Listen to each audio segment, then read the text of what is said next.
Jadi kita dengarkan ceramah daripada Al-Habib Fahmi bin Abu Bakar Ali Idrus, karena beliau habis ini mau ada acara lagi, jadi biar enak, biar sama-sama enak, jadi beliau sekarang ceramah memberi nasihat kepada kita dengarkan, kita simak, kita hadirkan hati kita, mudah-mudahan kita bisa mengamalkan apa yang beliau sampaikan. Kepada Habib Fahmi bin Abu Bakar Ali Idrus, alaihi falyatafadhal. Sallallahu ala Muhammad. Assalamualaikum warahmatullahi wabarakatuh. Bismillahirrahmanirrahim. Alhamdulillahi rabbil alamin. Wa bihi nasta'inu ala umuri dunya waddin. Wassalatu wassalamu ala sayyidil mursalin Sayyidina Muhammadin wa ala alihi wa sahbihi ajma'in. Allahumma salli ala nuril anwar wa siril asrar wa tiryakil aghyar wa miftahi babil yasar Sayyidina Muhammadin al-Mukhtar wa alihi al-athhar wa ashabihi al-akhyar adada ni'amillahi wa ifdalih. Al-mukarramun wal muhtaramun, para habaib dan para alim ulama, para jamaah yang dimuliakan oleh Allah subhanahu wa ta'ala, terkhusus kepada putra sahibul hal akhinal mahbub Al-Habib Muhammad Muhajir Ibn Al-Habib Abdullah Al-Hamid, yang mudah-mudahan Allah Ta'ala berikan keberkahan, Allah berikan keistiqomahan, dan Allah berikan ilmu yang manfaat agar menjadi umat Nabi Muhammad yang memberi manfaat kepada umat dan masyarakat. Amin ya rabbal alamin. Alhamdulillah, pada pagi hari ini kita dipertemukan oleh Allah dalam satu majlis yang penuh barakah. Tujuan kita tidak lain hanya mencari keridhaan Allah subhanahu wa ta'ala. Tujuan kita tidak lain mencari keberkahan dari Allah subhanahu wa ta'ala. Saudara-saudara hadirin, memperingati hal yang diperingati, yang diadakan oleh putra daripada sahibul hal ini menandakan almarhum telah meninggalkan berlian, meninggalkan permata. Apa itu permatanya? Yaitu waladun soleh. Sebab tanpa anak yang soleh tidak mungkin orang tua mendapat doa, tidak mungkin Habib Abdullah akan dikholin sampai 3 kali oleh putra beliau kalau putra beliau tidak termasuk anak-anak yang soleh. Makanya pentingnya kita meninggalkan anak yang soleh, meninggalkan anak yang berbakti kepada Allah dan Rasulnya. Sekarang ini kita jangan bangga dengan amal ibadah kita. Saya sudah haji 5 kali, saya tahajud tiap malam, saya sedekah miliaran, tapi anaknya nggak soleh. Tetap kita akan termakan oleh akhlak daripada anak tersebut. Sebab setiap manusia yang dibangkitkan dari kubur nanti di yaumil mahsyar, pertama yang dilihat bapak dan ibunya menangis dan menjerit. Kenapa menangis dan menjerit? Karena nggak kuat merasakan panasnya matahari. Matahari sudah nempel dengan kulit kepala. Tapi kalau dia punya anak yang soleh, begitu anaknya bangkit, ya Allah, jangan kau siksa ayahku, jangan kau siksa ibuku. Kalau memang ada amalku yang kau terima, ya Allah, berikan kepada ibuku, berikan kepada bapakku. Apa jawab Allah Ta'ala kepada anak tersebut? Wahai hambaku yang soleh, jangan kau korbankan amalmu kepada ibu bapakmu. Ibu bapakmu pasti akan aku masukkan surga. Karena kamu kenal sholat akibat daripada usaha orang tuamu. Kamu bisa baca Quran karena usaha orang tuamu. Kamu diantar ke madrasah, kamu diantar ke pondok pesantren, orang tuamu mencari biaya supaya kamu jadi orang yang alim, yang soleh. Sekarang kamu menjadi hambaku yang soleh, pasti ibu bapakmu akan aku masukkan surga bersama kamu. Saudara-saudara, ketika Nabi Muhammad SAW di Isra dan di Mi'rajkan, salah satu yang dilihat oleh Nabi melihat rombongan bapak ibu yang soleh dan solihah. Ketika berjalan di atas Shiratal Mustaqim, kakinya sudah menginjak lantainya surga. Subhanallah, anak cucunya keluar dari neraka memegang kaki ibu bapaknya sambil berkata, ya Rab, ini ibuku, ini bapakku, inilah yang menyebabkan aku masuk neraka. Dia sholat sendirian, dia ngaji sendirian, dia ibadah sendirian, tapi tidak peduli aku bisa sholat atau tidak, aku bisa baca Quran atau tidak, sampai aku mati dalam keadaan su'ul khatimah, sehingga aku masuk ke dalam neraka. Masukkan ibu bapakku ke dalam neraka. Apa tujuannya Allah Ta'ala memberi anak kepada kita?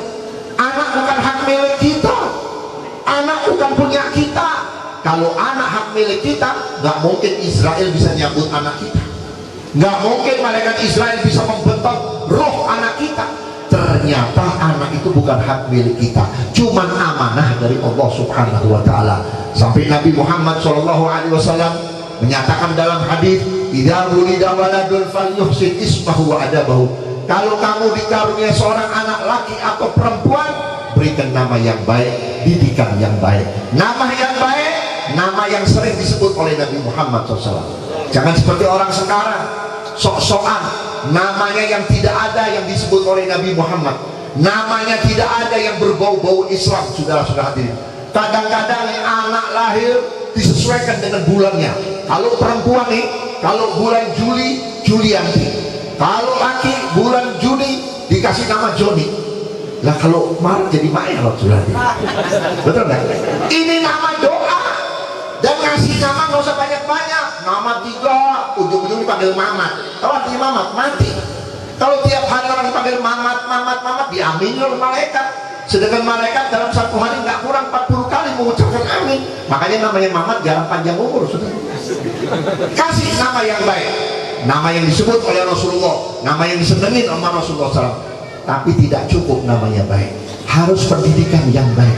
Pendidikan yang terbaik bukan universitas, bukan perguruan tinggi. Pendidikan yang baik bagaimana anak kita mengakui Allah.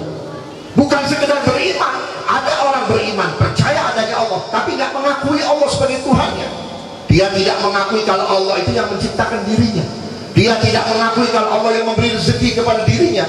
Dia tidak mengakui kalau Allah Ta'ala yang mengatur kehendak dirinya. Tapi pendidikan yang terbaik, kalau anak kita sudah beriman, ditambah mengakui Allah segala-galanya, ditambah lagi mengikuti Nabi Muhammad SAW. Sehingga Habib Abdullah bin Alwi Al-Haddad radhiyallahu ta'ala, ketika ditanya, "Ya Habib, bagaimana supaya anak saya menjadi anak yang soleh?" Dijawab oleh Habib Abdullah Haddad, "Apa yang Nabi perintahkan kepada kamu sebagai orang tua, amalkan." Apa yang diperintahkan oleh Nabi kepada kita sebagai bapak dan ibu?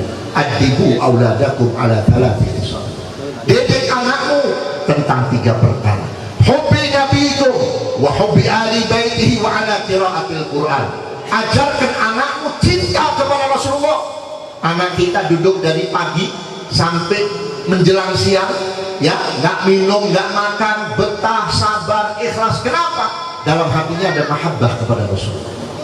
Kalau kata apa Nabi Muhammad, udah keluar naik motor, udah kebut-kebutan, karena ada mahabbah kepada Rasulullah. Inilah yang menyebabkan anak bapak, anak saudara menjadi orang yang baik dan soleh.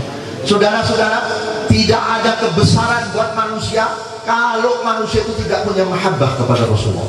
Walaupun dia alim keluaran dari Mesir, walaupun dia alim lulusan dari Saudi Arabia, walaupun dia alim lulusan dari luar negeri, kalau tidak ada mahabbah kepada Rasulullah, nggak ada artinya. Habib Ali bin Muhammad Al-Habsyi yang tadi baca maulidnya, yang tadi dibaca maulidnya, itu berapa puluh tahun sholat berjamaah sama muridnya. Muridnya nggak pernah dengar Habib Ali minta surga. Sampai muridnya bertanya, "Ya Habib, kenapa aku tidak pernah mendengar engkau meminta kepada Allah untuk masuk surga?" Jawab Habib Ali, "Nggak perlu surga. Kalau aku ditakdirkan masuk surga, aku kepengen dalamnya ada Nabi Muhammad. Di surga itu ada Nabi Muhammad. Karena supernya nikmat Allah, kebesaran dan keagungan nikmat Allah yang paling besar itu Nabi Muhammad SAW. Antum jadi mulia karena siapa? Antum jadi habib karena siapa? Antum jadi kiai karena siapa? Antum jadi santri karena siapa? Indonesia berkah makmur, padahal dijajah 300 tahun, dijajah lagi oleh Jepang, dijajah lagi oleh PKI, dijajah oleh kaum munafikun, tapi masih berkah, masih apa? Ada Nabi Muhammad. Padahal tahun ini kita nggak perang, kita perangnya cuma pakai 2, ratib sama maulid. Nggak bulan maulid kita baca maulid, nggak bulan maulid kita baca ratib. Bainal maghrib wal isya, di musola sana baca ratib, di sana baca maulid. Ini berkahnya, saudara-saudara.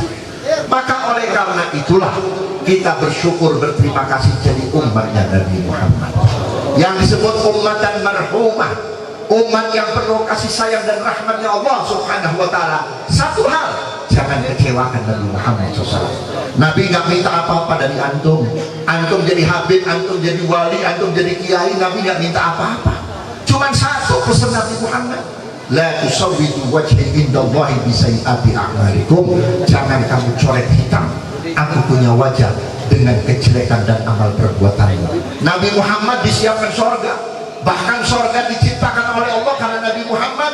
Tapi Nabi Muhammad gak kepengen masuk surga kalau masih lihat umat yang belum bisa masuk surga. Begitu dibangkitkan di yaumil mahsyar, malaikat menyambut, ya Rasulullah, ayo masuk surga. Tidak, aku akan melihat umatku selamat atau tidak. Begitu diperjuangkan mati-matian, di dunia diperjuangkan oleh Rasulullah, di dalam kubur tiap Senin dan Kamis didoakan oleh Rasulullah, di yaumil mahsyar diperjuangkan kita supaya selamat. Subhanallah, umatnya datang membawa dosa, umatnya datang membawa sayyi'ah, kejelekan. Umatnya tidak datang menghadap Rasulullah membawa akhlak sayyi'ah, tidak punya adab. Hati-hati, kita punya akhlak baik Rasulullah tahu, kita punya akhlak tidak baik Rasulullah tahu, kita bohong juga Rasulullah tahu, kita jujur Rasulullah tahu. Jangan dianggap Nabi Muhammad mati kayak orang biasa. Hari ini dari pagi Nabi Muhammad belum keluar dari tempat ini. Saya tidak bisa melihat Nabi, tapi saya yakin tempat ini hadir Nabi Muhammad. Kenapa? Satu-satunya maulid yang didatangi oleh Rasulullah, dari mulai ya Rabbi sholli ala Muhammad sampai doa terakhir hanya maulid situ dulu. Maka oleh karena itulah, mari kita dengan peringatan hal semacam ini, kita kembali kepada Allah dan Rasulnya. Dan tolong kepada Bapak yang tidak sanggup mendidik anaknya, di sini ada pondok pesantren, masukkan pesantren. Jangan menganggap santri itu hidupnya apes, jangan dianggap santri itu hidupnya sia-sia. Maaf saudara-saudara, orang yang bangga dengan anaknya kuliah, orang yang bangga dengan anaknya di Amerika, orang yang bangga dengan anaknya kuliah di luar negeri, tidak akan bisa memberi manfaat. Saudara mau tahu, itu yang ngamen, yang pakai baju badut-badutan, itu kebanyakan mahasiswa sarjana. Tapi alhamdulillah sebokek-bokeknya santri nggak ada yang ikut ngamen di jalan. Kenapa? Karena ilmu agama disertai ridho guru, keberkahannya luar biasa. Coba santri keluar dari pesantren 3-4 tahun, keluar dengan izin gurunya, keluar dengan doa gurunya, keluar dengan ridho gurunya, paling tidak baru datang dari pesantren diminta untuk memimpin tahlil. Lumayan, tahlil berapa semalam? Berapa? 200. Kalau 7 hari kali 200 berapa? Hah? Banyak kan? Banyak. Santri nggak goblok. 5 hari dia mikir, ya kalau nggak ada yang mati nggak ada job lagi. Dia masuk kamar, dia baca talqin, ya fulan bin fulan, diijabah mau 5 menit. Innalillahi wa inna ilaihi raji'un. Alhamdulillah, menang tender dia, dapat job. Nggak ada. Sekarang orang berani ngomong, kalau punya anak jangan di pesantren ini, masa depannya suram. Lo yang suram. Berapa banyak anak-anak kita yang di sekolah belum bisa nyenengin orang tua, baru sampai di SMA udah nyakitin hati orang tua, sudah membuat penyakit buat orang tua. Dengan apa? Berkelahi, berantem sama temennya, dicelurit mati. Apa nggak kepikiran ke orang tua? Hati-hati, zaman sekarang banyak orang tua mati gara-gara anak. Imam Hasan al-Basri sudah mengatakan, nanti di akhir zaman banyak anak yang membunuh orang tua dengan akhlaknya, dengan ucapannya, karena kepikiran anaknya ditangkap kasus narkoba. Apa nggak sakit orang tua? Sawah dijual, motor dijual buat nebus anak, tetap anaknya nggak keluar. Namanya usia makin nambah, kondisi makin lemah, sakit, meninggal. Si anak nggak sadar tuh bapak meninggal gara-gara ulah anaknya. Si anak nggak sadar ibunya sakit gara-gara anaknya. Si orang tua belum ngasih maaf kepada anaknya. Mau jadi apa itu anak? Mau jadi apa? Maka oleh karena itulah, dengan peringatan hal ini merupakan contoh suri toladan buat kita semuanya. Saya pengen bicara lebih lama, saudara-saudara. Saya lihat di jalannya Habib, Masya Allah. Saya pikir dekat, cakep, Masya Allah. Ini kalau terus kemana saya nggak tahu. Hah? Hutan lagi, ya Allah. Karena saya ada acara lagi di Cicurug, insya Allah. Kalau ada waktu, ada kesempatan, saya bisa kembali lagi. Bukan saya tidak mau lama, Habib. Mohon maaf. Sebetulnya badan saya sudah nggak kuat para hadirin. Karena beliau datang janji kepada saya untuk mengundang saya datang. Ya, dari semalam saya belum tidur dia tidur ayam lah gitu. Doakan saya biar panjang umur, diangkat penyakit saya, karena saya tetap berdakwah, karena kondisi umat zaman sekarang kalau kita nggak turun tangan apa jadinya. Alhamdulillah diberkatil Habib Muhammad Al-Muhajir, anak-anak kita bisa keselamatan. Dan tolong kepada Bapak, Ibu dan Saudara, hendaknya mendorong anak-anak kita ke majlis-majlis seperti ini. Ini majlis insya Allah membawa berkah, insya Allah akan menyenangkan Bapak dan Ibu, bukan cuma di dunia, di kubur. Sebab orang Pak yang bisa ngasih pahala, yang bisa ngirimin pahala bukan tetangga. Tetangga paling 7 hari. Apalagi zaman sekarang orang mati dilihat fulusnya. Kalau yang mati bokek tahlilnya singkat. Kalau yang mati kaya ada lumayan. Kadang-kadang tahlilnya pura-pura ada hatinya enggak. Tapi kalau Bapak Ibu meninggalkan waladun saleh, baru kita ditutupin, anak kita sudah ngirimin pahala. Anak kita masuk kamar mandi buka keran dapat pahala. Anak kita mau buka Quran sudah dapat pahala. Anak kita baru takbiratul ihram sudah dapat pahala. Kenapa? Kalau anak berbuat baik ke orang tuanya yang untung, karena orang tuanya yang ngajarin sholat, karena orang tuanya yang ngajarin Quran, karena orang tuanya yang ngajarin kenal Allah. Maka disinilah untungnya orang tua yang mengajarkan anaknya kenal Allah dan Rasulnya. Amin ya Rabbal Alamin. Kurang dan lebih mohon maaf. Assalamualaikum warahmatullahi wabarakatuh.